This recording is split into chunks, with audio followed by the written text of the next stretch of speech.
Et ce soir, on va regarder les voies dans le parent. Je vais faire un petit rappel avec vous autres de ce qu'on a vu la semaine dernière. Certaines personnes ont un désir de vraiment bien faire, puis sont très engagées à réussir, à comprendre tout ce qui est dit. J'aimerais vous inviter à relaxer. Ce n'est pas nécessaire.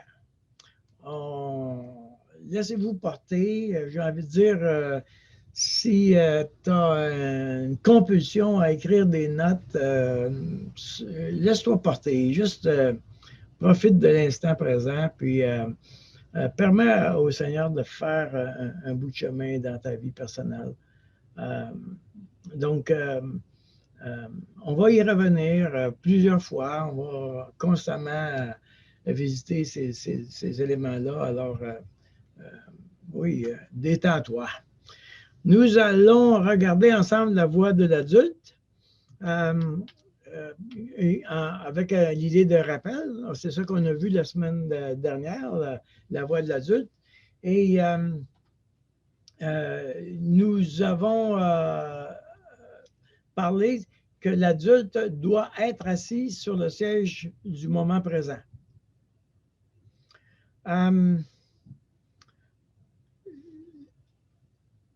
Vous avez probablement remarqué, suite à notre formation sur la voie de l'adulte, qui est très, très, très rarement assis là-dessus. Presque toujours, c'est un autre personnage qui est assis sur le siège.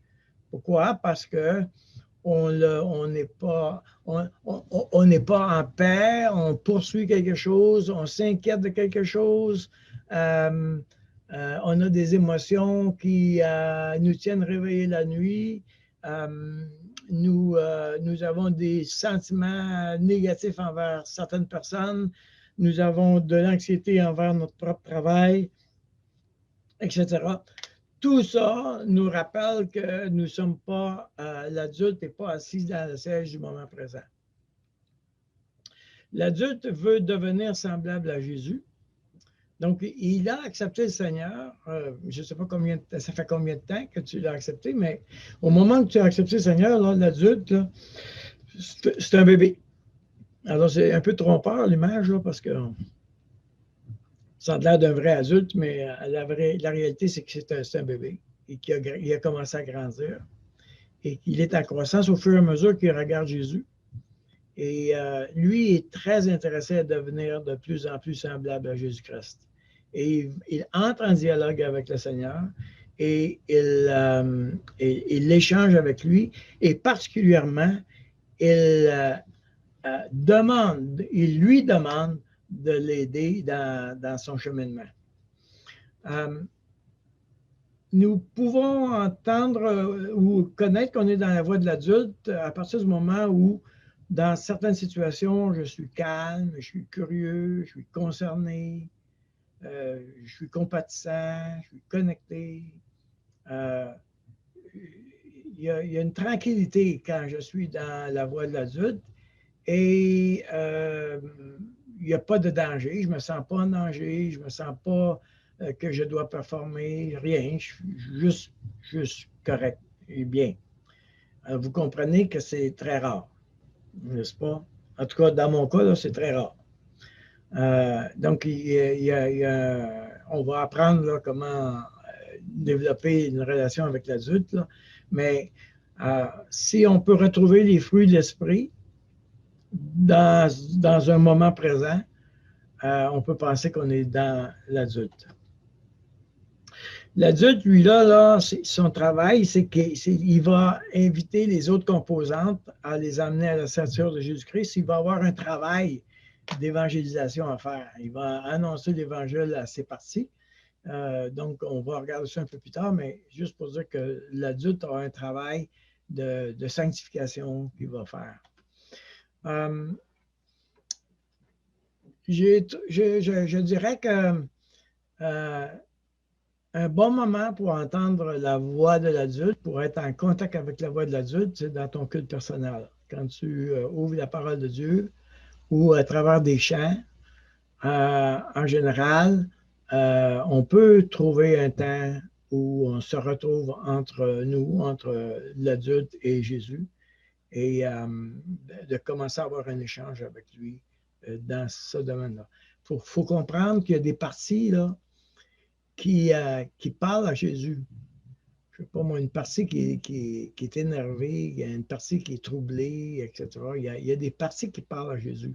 Okay? Mais je vais en dire une grosse là mais ces parties-là qui parlent à Jésus n'écouteront pas Jésus. Eux autres, ils sont dédiés à obéir à la loi. On va voir ça tout à l'heure. Donc, c'est vraiment l'adulte qui doit parler à Jésus en ce qui concerne la prière. Alors, on entre dans un deuxième volet, les voies dans le parent. Alors, on a dit, le parent a plusieurs sous-personnalités. J'en ai mis 4 là, mais il y en a vraiment beaucoup là. Donc, on fait juste mettre en lumière que le parent est habité par de nombreux personnages. Alors, on va examiner tous ces... On va en relever quelques-uns tout à l'heure en cours de route. Il faut aussi introduire un lexique parce que on va parler quelquefois du parent sauveur, du protecteur, on va parler d'une partie, d'un personnage, d'un gérant, d'un pompier, et même on va avoir des métaphores, c'est-à-dire on va parler de roches, de chaînes, de mégaphones. Il va y avoir toutes sortes de métaphores qui vont être incluses dans notre dialogue quand l'adulte va entrer en dialogue avec le parent. Donc, chaque fois, même si on emploie toutes sortes de mots différents, on parle toujours des mêmes personnes qui sont dans la composante adulte. Alors, le rôle principal de tous ces personnages-là, c'est de nous sauver, de nous protéger. Ça, c'est leur rôle. Autrement dit, ils ont une intention bonne. Ils désirent nous aider, nous faire du bien, etc. Donc, et pour ajouter au problème, c'est qu'ils désirent nous faire du bien, mais la plupart du temps, ils nous mettent dans le trouble. Alors, c'est la raison pourquoi est-ce que le parent doit revisiter ces personnages-là et annoncer l'Évangile à ces personnages-là de manière à ce qu'ils puissent jouer un rôle qui est dédié selon la pensée de Dieu. Alors, dans les composantes parents, il y a 2 grandes catégories. Il y en a d'autres catégories, mais les 2 catégories principales, c'est le protecteur fonctionnel, c'est-à-dire que le protecteur fonctionnel, lui, il travaille très fort à s'assurer que la douleur de l'enfant ne soit pas activée. Alors, par exemple, un personnage peut être un personnage très travaillant. Alors, il va travailler très fort parce qu'il va s'assurer de ne pas être accusé d'être paresseux, par exemple. Et le but, c'est que s'il était accusé d'être paresseux, peut-être que l'enfant serait connecté et l'enfant aurait mal. Donc, le protecteur fonctionnel, on cherche constamment à éliminer la douleur, autrement dit. On est toujours en train de s'assurer qu'on ne va pas souffrir. Les parents protecteurs réactifs, on va les appeler souvent les pompiers. Pourquoi? Parce que eux, là, une fois que la douleur de l'enfant est activée, une fois que j'ai mal, alors une fois que c'est en route, lui, là, il pense à juste une chose, à l'éteindre. OK? Donc, vous savez, les pompiers, quand ils arrivent pour éteindre un feu, là, ils s'en foutent de casser des vitres et de faire des trous dans le toit. Eux autres, ils veulent éteindre le feu. Une fois que le feu sera éteint, il va y avoir toutes sortes de dommages, mais eux autres, ils vont avoir éteint le feu. Les parents protecteurs pompiers, et ils font des dégâts énormes.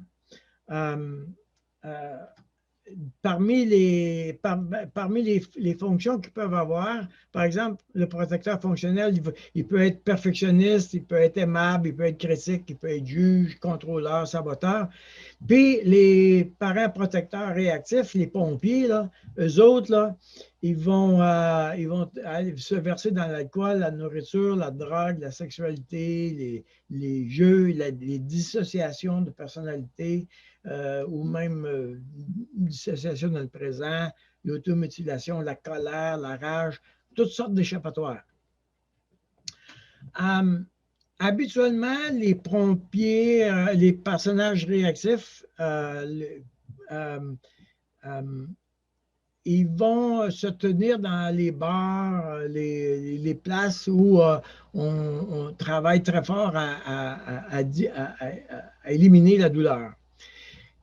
Les pompiers réactifs qui ont très mal vont essayer, et qui nous fait tellement de problèmes, on va essayer de voir si on peut les aider ou les guérir. Alors, on se retrouve dans des AA, des NA, des OA, on se retrouve dans des endroits pour des groupes de soutien, etc. En général, les personnages pompiers réactifs ne sont pas très bien, ils ne sont pas confortables à l'Église. Ils ont un sentiment qu'ils ne font pas partie de l'Église ou il y a un sentiment qu'ils ne font pas partie de la gang. Et ils ont un sentiment qu'ils sont trop différents des autres. Alors, ils ont beaucoup de misère à être dans l'Église. Les parents protecteurs réactifs sont haïs de tout le monde et de nous-mêmes aussi. Nous-mêmes, nous nous haïssons d'avoir ce pompier-là. Ils ne sont pas bienvenus du tout. Et notre travail, ça va être d'annoncer l'Évangile à eux, autrement dit, d'aller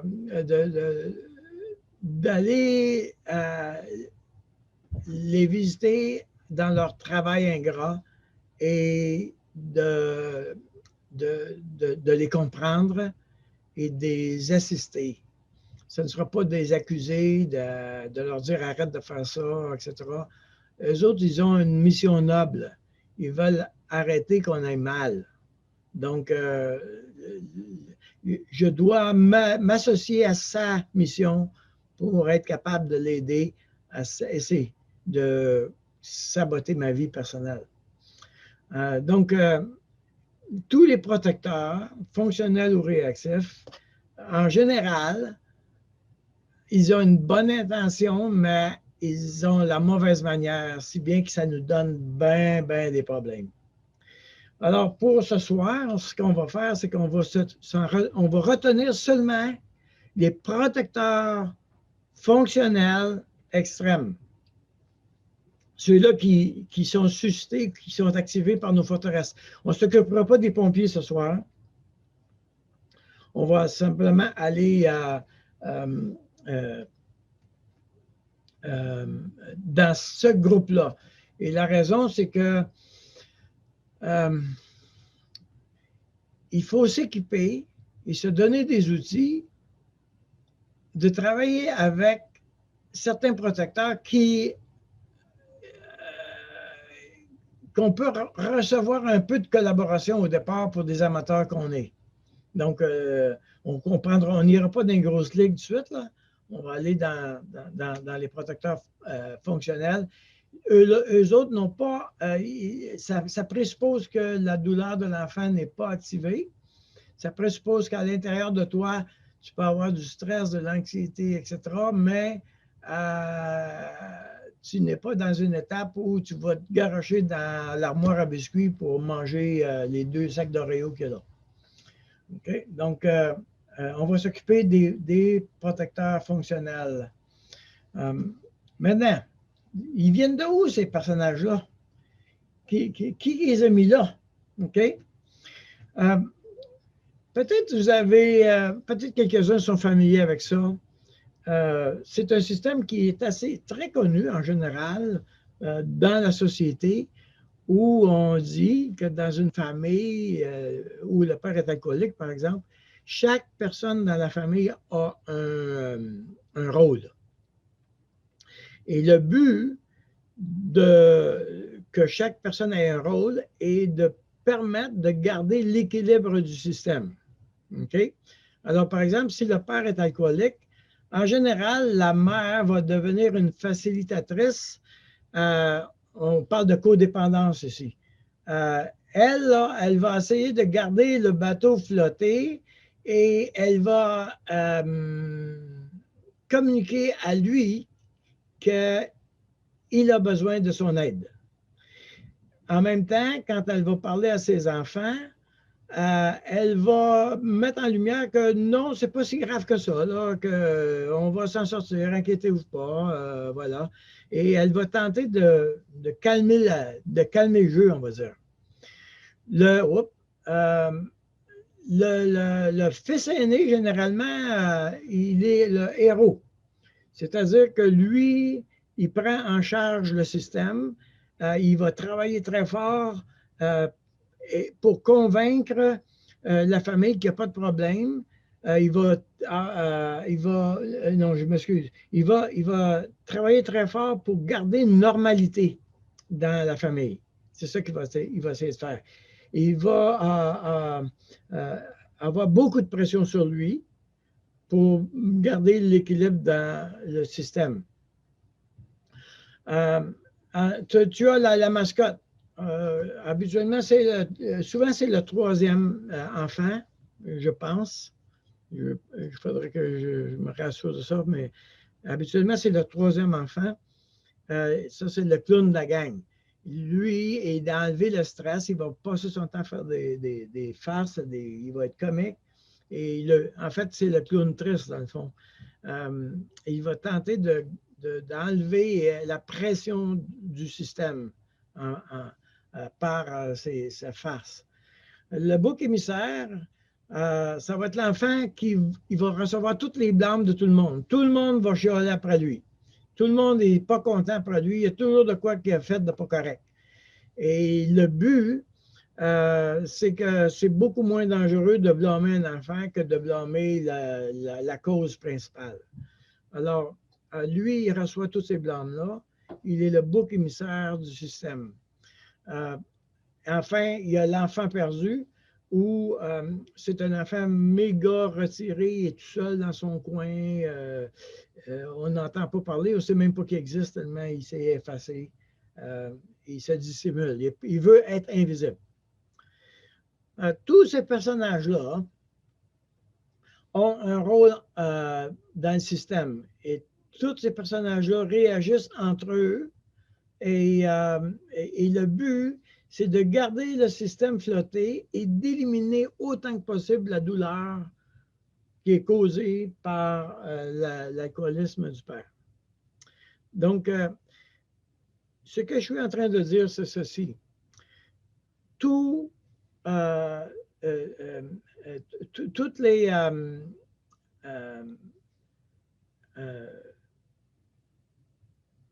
groupes, familles ont des systèmes.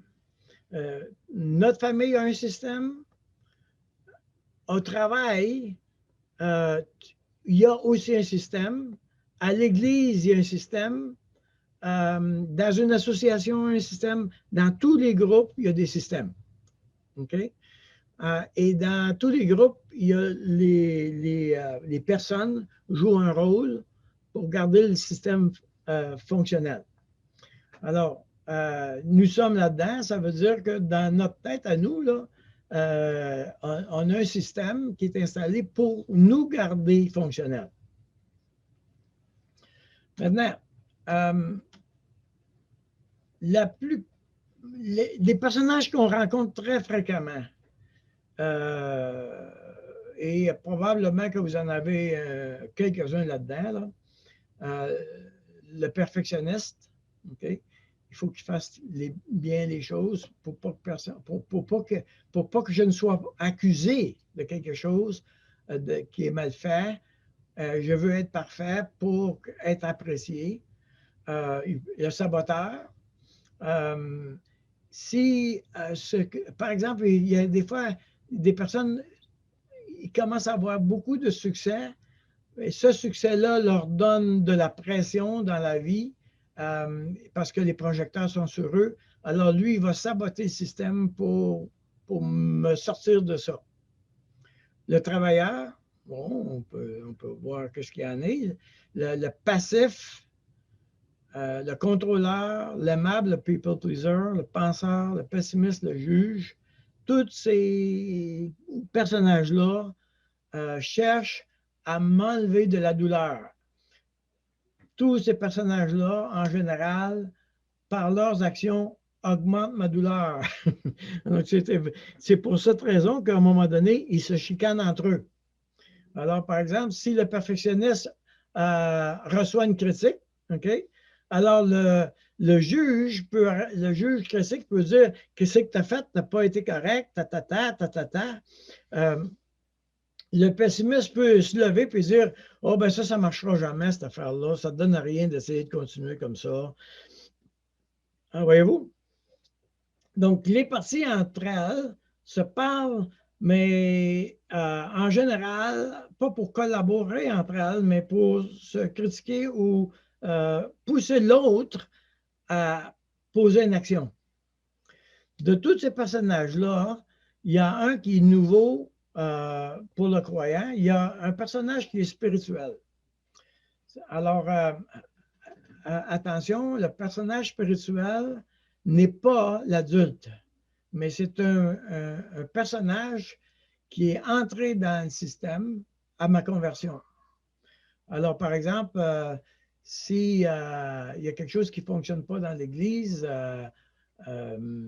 tout à coup, le spirituel va se lever, puis il va donner des versets, puis il va essayer de rééquilibrer le système. Généralement, le spirituel, en fait, ça peut être un juge déguisé où on a mis la peau du spirituel par-dessus le juge ou par-dessus le critique. Alors, imaginez que le juge critique a du pouvoir en bébête. Là. Non seulement il a ses propres critères, mais en plus, on rajoute tous les critères de la Bible. Mon ami, il est capable de nous démolir bien comme il faut. Donc, le spirituel fait partie de la chair, ne fait pas partie du nouvel homme. Alors, j'espère avoir une session juste pour lui là, dans l'avenir. Ce que j'aimerais faire avec vous autres, parce qu'il faut s'introduire au système, alors ce que j'aimerais faire avec vous autres, c'est que j'aimerais que vous commenciez à construire votre propre système, à vous, de protecteurs fonctionnels. Autrement dit, on va rajouter d'autres personnages, là, mais pour le moment, on va commencer par introduire quelques protecteurs fonctionnels. Vous allez utiliser je vous ai invité à faire votre liste des qualités et des défauts de votre père, votre mère. Là. Ça va être utile pour vous aider à construire vos personnages. OK? Alors, par exemple, si je prends mon système à moi, là, OK? Dans les qualités et les défauts de mes parents, on se comprend que quand on parle des qualités et défauts de mes parents, ce n'est pas nécessairement leur véritable qualité et défauts. C'est les qualités et les défauts que moi, comme enfant, j'ai perçus de eux. Alors, par exemple, je peux avoir pensé que mon père est désordonné, alors que dans la vie, non, ce n'est pas un homme désordonné. Mais moi, comme enfant, ma lecture du moment présent, en bas de 8 ans à 7 ans, c'est que je pense que mon père est désordonné. Voyez-vous? Donc, on parle de perception de l'enfant. Et c'est l'enfant qui construit ces personnages. Vous imaginez que les personnages qu'on a dans nous, là, ils n'ont vraiment pas beaucoup de maturité. OK? Alors, si je prends mon système à moi, moi, je trouvais que ma mère, c'était une femme organisée. OK? Donc, j'ai trouvé que ça, c'était utile au niveau de mon fonctionnement. Donc, j'ai un gestionnaire, moi, là. OK? parce que c'est bien d'être organisé. Mais ce gestionnaire-là, il m'en donne la misère, souvent. Pourquoi? Parce que si je n'arrive pas à gérer correctement les affaires, lui, là, il se fait critiquer par le juge, OK? Qui, lui, il dit « Hey, tu n'as pas fait ton travail correctement. » Voyez-vous? Et le gestionnaire est très anxieux d'arriver à faire le travail correctement. Alors, il est sous pression, comme on dit. OK? Mon père, j'ai posé une accusation envers mon père que j'ai déclaré que ma mère créait un gros problème dans notre foyer. Donc, il faut régler le problème. OK? Mon père, dans la perception de moi, comme perception d'enfant, mon père ne réglait pas le problème. OK? Donc, j'accusais mon père de ne pas traiter les problèmes quand ils sont là. Alors, moi, j'ai développé un personnage, je l'ai appelé le fixeur, où, quand il arrive un problème, moi, je pars. Et là, mon ami, il faut régler le problème. C'est pas vrai qu'on va vivre avec des problèmes dans la vie, on va régler les problèmes. Pourquoi vous pensez que je donne ce cours-là, vous pensez? Okay. On veut régler le problème. Mais évidemment, est-ce qu'on peut régler tous les problèmes? Mais non. Vous imaginez quelle pression que j'ai quand il y a un problème, ça ne résout pas? Mes amis, c'est pas drôle, là. Vraiment. OK? J'ai un autre, j'arrive pas à le nommer encore, là, mais il est relié avec l'estime de soi. Là. Je vais l'appeler pauvre estime de soi. Là. Et lui, il veut s'assurer que le gestionnaire fait bien son travail, que le fixeur fait bien son travail, parce que si les autres ne réussissent pas, là, lui, là, il va être connecté avec la douleur de l'enfant. Voyez-vous? Alors, lui, là, il travaille, il est vraiment critique envers le gestionnaire et le fixeur. Vraiment. Il n'est vraiment pas content. Puis lui, là, il veut s'assurer qu'on va développer suffisamment de compétences pour régler les problèmes. Voyez-vous? Enfin, j'ai développé un personnage, je vais l'appeler le penseur, là, mais ça vaut ce que ça vaut. Lui, il veut rester dans le monde des idées de manière à ne pas aller dans le monde émotionnel. Donc, mon père est un peu trop émotif.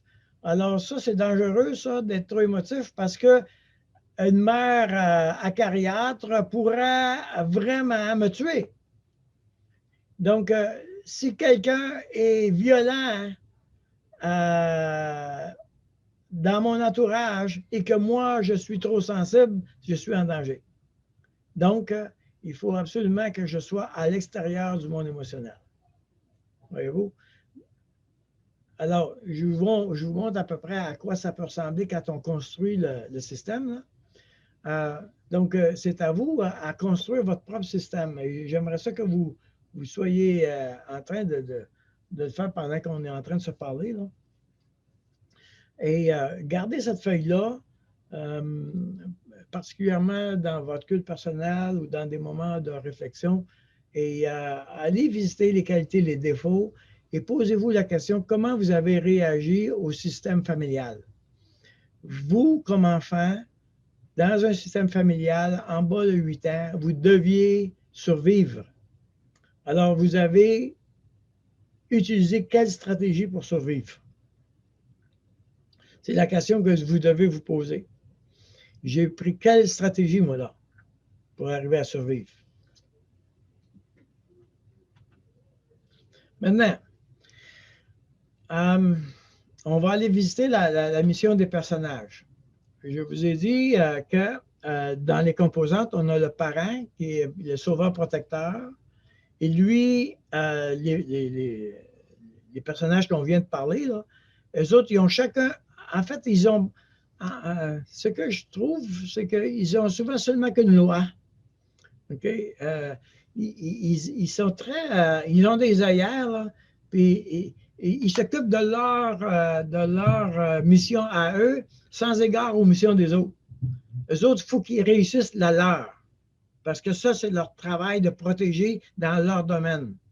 Donc, ils appliquent leur loi, c'est leur loi à eux. Vous imaginez, c'est les lois qu'un enfant s'est donné quand il avait 7-8 ans. Et c'est quelque chose, là. On est en train d'être géré dans la vie par des enfants immatures qui ne sont pas capables de tenir, d'avoir un contexte de la situation actuelle. OK?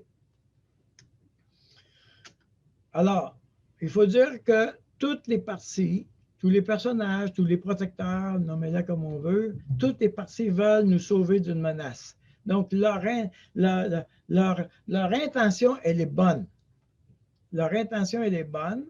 Alors, quand on va leur parler, parce qu'on va leur parler, on n'irait pas avec un bâton pour leur dire, là, tu fais dur, toi, tasse-toi de là, je ne veux plus t'avoir, etc. On ne pourra pas faire ça.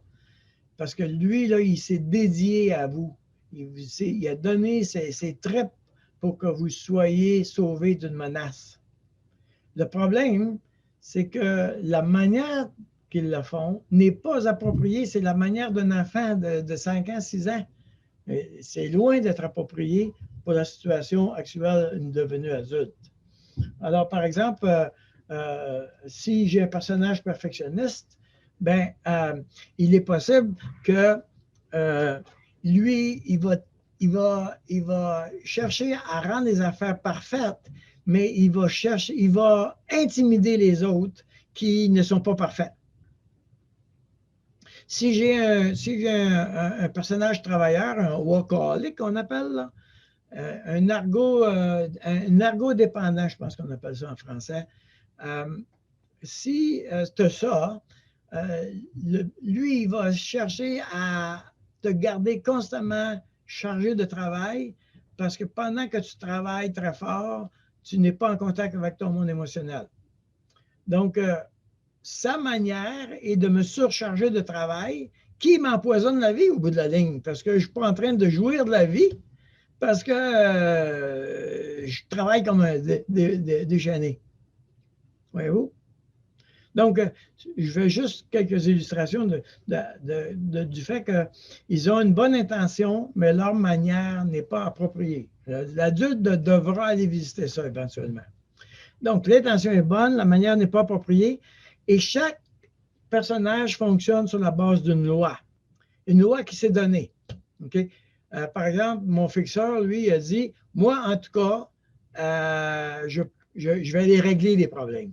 Voyez-vous? Donc, mais il ne pose pas la question, c'est-tu à toi à régler le problème? Ça t'appartient-tu? C'est-tu ton problème? Non, non, on règle un problème. Voyez-vous? Il fonctionne sur la base d'une loi et la loi, elle est mécanique. Elle n'a pas de tête. Une loi, ça n'a pas de tête, ça. OK? C'est rigide. Alors, par exemple, le policier émet une contravention de stationnement à une personne qui aide une dame à traverser la rue. Voyez-vous? Le policier, lui, il ne tient pas compte, et là, je parle d'une situation semblable, là. Le personnage policier, lui, là, il ne tiendra pas compte qu'il y a quelqu'un qui est en train d'aider un autre. Non, non, non, non. La loi, c'est que tu suis la loi. Donc, tu vas avoir une contravention. Voyez-vous? L'application de la loi est mécanique dans ma vie et elle fonctionne, elle gère ma vie. Ce personnage-là gère ma vie. Donc, il y a plusieurs personnages avec plusieurs lois qui gèrent nos vies dans plusieurs situations. Enfin, la partie ne joue pas son rôle véritable. Imaginez, en plus de ça, elle ne joue pas son rôle véritable. Et l'adulte devra lui donner un nouveau rôle. Par exemple, tu as un personnage musicien, mais il joue le rôle d'un camionneur. Okay? Dieu l'a créé, cette partie-là de toi, il l'a créé pour être artiste, mais dans la vie, il est en train de gagner sa vie en soudant des pipes. Voyez-vous? Donc, il ne joue pas son rôle véritable. Pourquoi? Parce que ce rôle-là n'a pas été décerné par Dieu, il a été décerné par un enfant. Okay? Donc, la manière de résoudre le problème a été décidée par un enfant et le rôle que je joue a été décidé par un enfant. Il est temps qu'un adulte vienne visiter ça, n'est-ce pas? Donc, nous serons invités à évangéliser notre cœur, annoncer la bonne nouvelle à ces parties-là. Toutes ces parties-là là, sont fatiguées. Ils sont épuisés. Et quand tu en rencontres une, si je parle de mon expérience personnelle, je me souviens encore d'une partie que j'ai rencontrée, elle était vraiment surpris.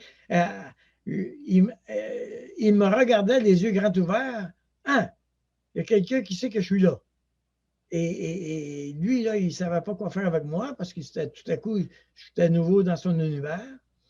Et je l'ai remercié pour son travail, je l'ai remercié pour son dévouement.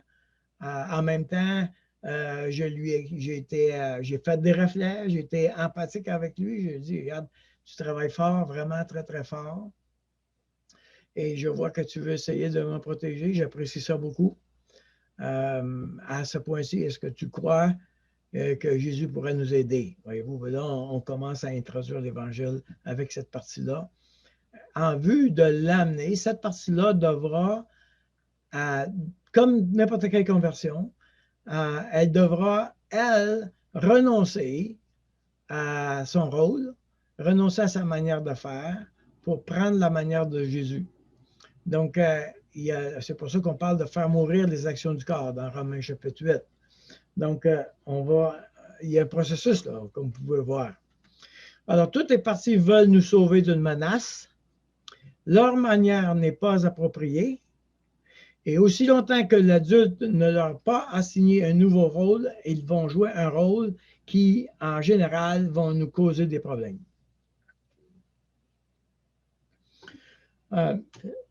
Évidemment, l'adulte va évangéliser ses personnages à la fois, au fur et à mesure que le Seigneur, qu'il va y avoir une rencontre. L'adulte va s'asseoir avec Jésus et va aller rencontrer ces personnages-là. Maintenant, ceci étant dit, la plupart d'entre nous, nous ne sommes pas capables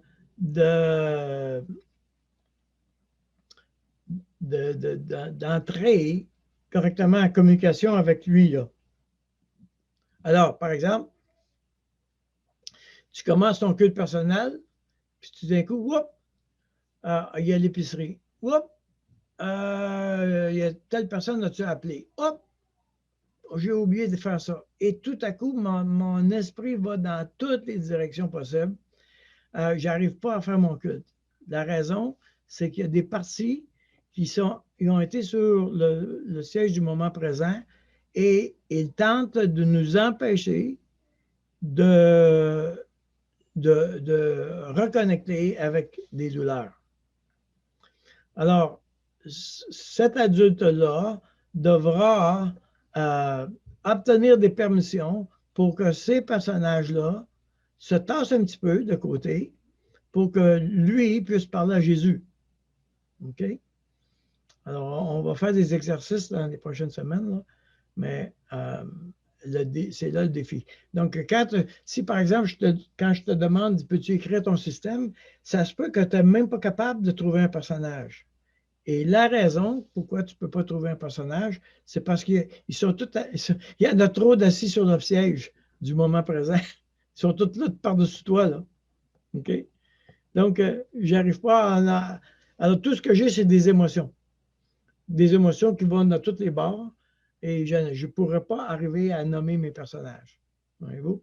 Donc, il va falloir que les personnages se retirent temporairement du moment présent pour que l'adulte puisse entrer en conversation avec chaque personnage. OK? Alors, ça en fait beaucoup, n'est-ce pas? Alors, vous avez un personnage qui panique présentement. Alors, soyez patiente, OK? C'est normal que ça en fasse beaucoup.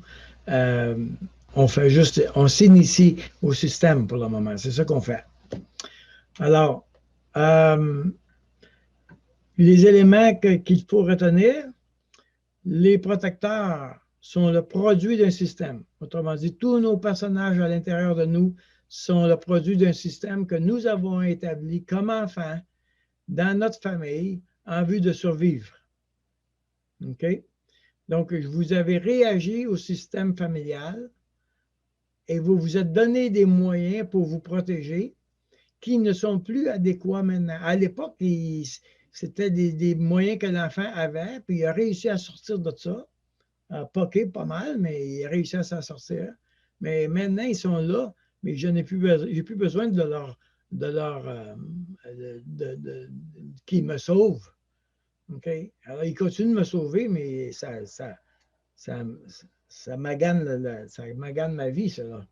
Les protecteurs ont des bonnes intentions, même ceux qui, le protecteur réactif, le pompier qui me fait prendre de la boisson, qui me fait manger la moitié de l'armoire, qui me fait prendre, qui me fait perdre, qui me noie dans les émissions de télévision, etc. Alors, ils ont des bonnes intentions, même si ça sabote notre vie. Et leurs interventions ne sont généralement pas appropriées. Ça, c'est des éléments que vous devez retenir pour le moment.